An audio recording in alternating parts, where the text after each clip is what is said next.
Welcome to the Here's My Story channel. I'm Bowen. Even though I live with my parents, we treat each other like strangers. We don't talk. I can't even remember the last time I had a conversation with my dad.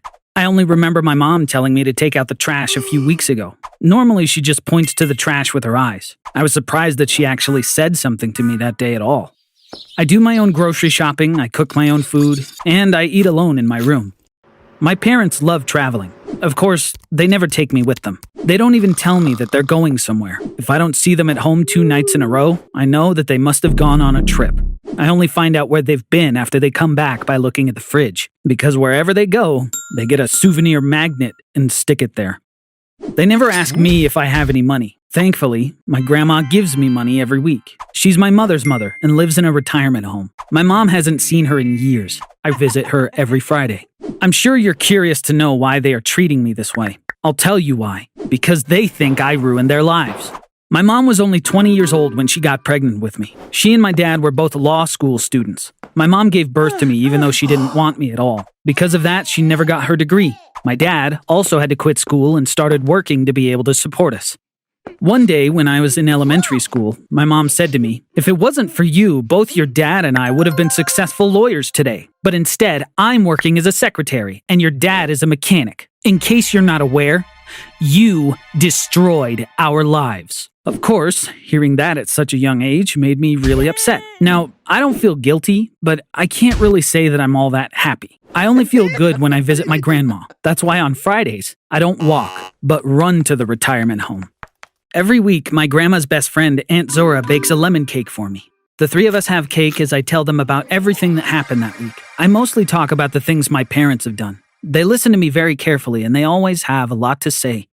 One Friday, when I arrived at the home, both my grandma and Aunt Zora looked really sad. Their eyes were all puffy from crying. Aunt Zora was being treated for cancer. I knew something bad had happened. Her doctor had told her that the cancer had spread all over her body. Nothing could be done anymore. Aunt Zora wiped the tears off her face and said, "I asked the doctor, how long do I have? Please tell me." He said, "Maybe a week or a month. Almost certainly less than a year. It's really difficult to say this, but I can die any second now," she said. I was so sad. She was as close to me as my grandma. I wanted to say something to comfort her, but words had lost their meaning.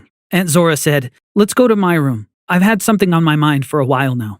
It's time to share it." My grandma and I stared at each other. We didn't get it. We followed Aunt Zora. She took out a notebook from the closet and handed it to me. "I don't have anyone else in this world apart from you two. I think of your grandma as my sister and you as my grandson. This notebook is the only thing I can leave you," she said. I looked at the notebook. I could tell it was very old because the pages were all yellow. I flipped through it, but couldn't figure out what it was. There were a lot of numbers and words I couldn't make out. Aunt Zora said, "These are my great-grandfather's notes. He lived in France in the 1700s, and he was one of the most renowned alchemists of his time." "Do you know what alchemy is?" she asked me. I shook my head. "No." Aunt Zora began to tell the story. In ancient Greece, China, and Europe, alchemists tried to transform materials such as iron and lead into gold by mixing different elements. They used to say, if you mix the right ingredients, you could turn a rusty key into solid gold. There were some who succeeded, but they didn't tell anyone about it. They kept it a secret. My great-grandfather was one of them. Thanks to him, our family lived comfortably for generations. We kept his secret. But I'm the last living member of my family, so no one else is left. I've decided that Bowen is the only person I can pass this on to. And I have some good news, too. The formula in this notebook transforms not only metals, but any object into gold. Listening to Aunt Zora, my grandma was surprised as I was. "Anything at all?" she asked. "Yes, everything. There's even rumors about one of my great-uncles accidentally dipping his hand into this liquid, and his whole hand turning into gold." My grandma said, "Zora, you really surprised me with this. Why do you live here if you're so wealthy?" Aunt Zora smiled. "Because I was so lonely. I decided to build this place because I wanted to have a lot of friends," she replied. My grandma screamed, "What? This place belongs to you? Why didn't you tell me?" Aunt Zora laughed. "You never asked. Don't ask, don't tell." Then she took out a wooden box from the closet. She gave it to my grandma. "And this is for you. But don't open it just yet. Don't ruin the surprise. You'll know when to open it," she said. While they were chatting, I was going through the pages of the notebook. Aunt Zora looked at me. The formula is on the last page. You need some chemicals. I'm sure you can find them on all that beloved internet of yours. Come on, get to work now, she said. Turning anything you wanted to gold. Was that really possible? I was sure Aunt Zora was telling the truth.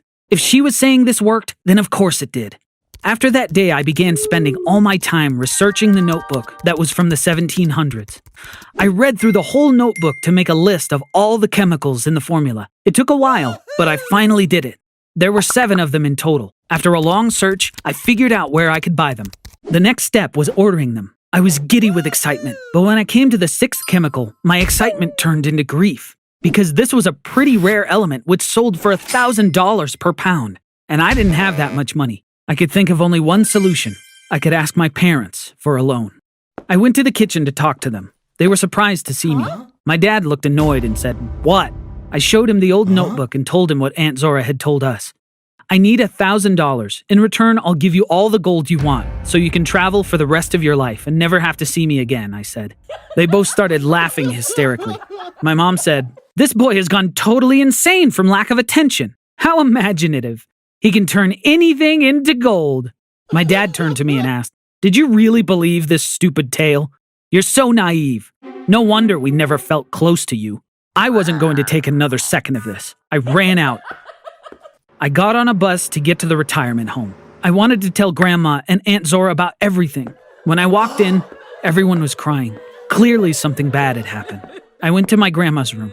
She stood up when she saw me. "Zora wasn't feeling well this morning. It all happened in a flash. She took her final breath in my arms," she said, and began sobbing. I ended up spending the night with my grandma. In the morning, she took out the wooden box that Aunt Zora had given her. We couldn't believe our eyes when we opened it. There were 3 golden eggs inside. I took one out. It was brilliant and shiny. I wished I could show those eggs to my dad and see the expression on his face. There was a piece of paper inside the box. It seemed to be a note from Aunt Zora. My grandma took it out and began to read. "If you're reading this, then I must be gone. The day I got married, my dad turned 100 eggs into gold and gave them all to me. Each time I needed money, I would sell one and live comfortably for a while. These are the last few that are left. I wanted to give them to you since I have no need for them anymore. Goodbye, my dear sister." Once again, tears came pouring down my grandma's eyes. She knew I didn't want to go back home. "We could sell one of these golden eggs and buy a house. We can live there together," she said. I happily agreed. Since we had enough money now, all I wanted was to try implementing the formula and to become a real alchemist. My grandma bought us a wonderful house. We converted the basement into a laboratory. I ordered all the chemicals and tools that I needed online. I grabbed the notebook and got to work. I began following the formula on the last page of the notebook very carefully. Like I said earlier, there were 7 different chemicals involved. I blended all of them in a bowl. But I was disappointed because the resulting liquid looked just like water. I thought after all that hard work I would finally get some kind of liquid gold, but this liquid didn't seem any different from tap water. Still, I decided to keep going. I was going to use some eggs for the experiment as well. I dropped an egg into the liquid. At first, nothing happened, but after a few moments, a lot of little bubbles started forming. Then the liquid began to boil on its own. I was watching completely mesmerized. The boiling suddenly stopped. The egg had turned golden and shiny. The formula worked. I'd succeeded in transforming an egg into pure gold. Now there was one more thing I had to do. I'm sure you can guess what it is. I wanted to teach my toxic parents a lesson. I went to their house. Neither of them was home because they were both working.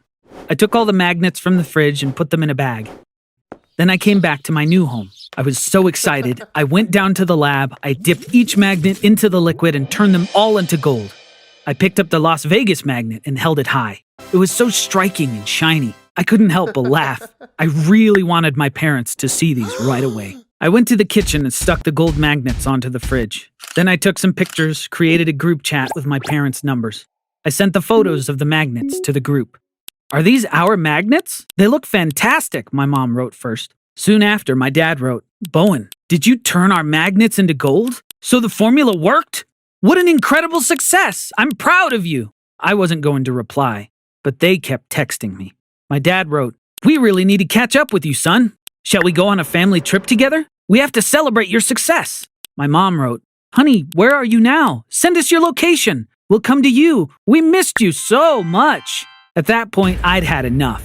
I didn't expect my parents to sink so low for money. It also made me furious to think that they could fool me with a few nice words. I went down to my lab. My parents still kept texting me.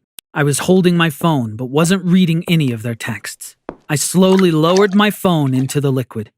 Soon after, it turned into gold. They couldn't text me anymore. That was the last time I heard from them.